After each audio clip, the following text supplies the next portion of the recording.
জীবনানন্দ দাশ। কবি জীবনানন্দ দাশ 1899 সালের 17 ফেব্রুয়ারি বর্তমানে বাংলাদেশের অন্তর্গত বরিশালে জন্মগ্রহণ করেন।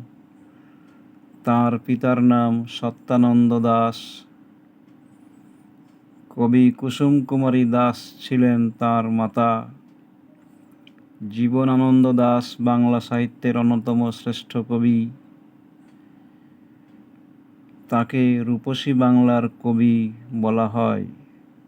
তার কবিতায় বাংলার প্রকৃতি, গ্রাম, নদী, ধানক্ষেত, পাখি, বনভূমি প্রভৃতি অত্যন্ত সুন্দরভাবে ফুটে উঠেছে। তার কবিতায় প্রকৃতির নিসর্গ সৌন্দর্য, একাকিত্ব ও বিষণ্ণতা, সময় ও ইতিহাসের চেতনা এবং জীবনের গভীর ভাবনা বিশেষভাবে প্রকাশ পেয়েছে।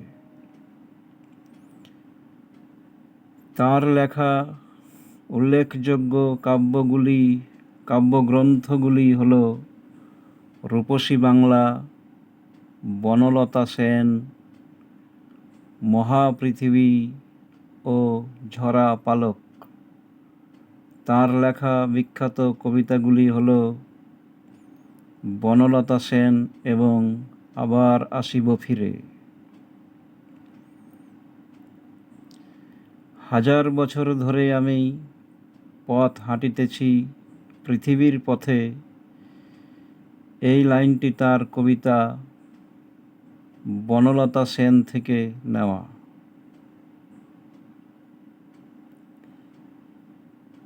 জীবনানন্দ দাশ ছিলেন আধুনিক বাংলা কবিতার প্রধান পথিকৃৎদের একজন। তার কাব্যভাষা ছিল স্বতন্ত্র, চিত্রময় ও গভীর ভাবসম্পন্ন।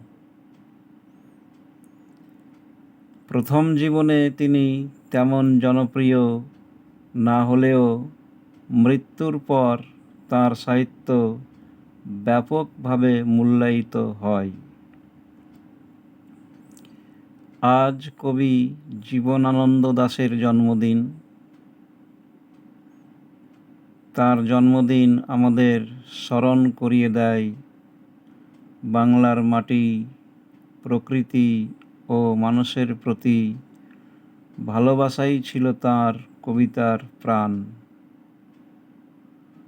তাই তাঁর জন্মদিনে আমরা তাঁর প্রতি গভীর শ্রদ্ধা জ্ঞাপন করি।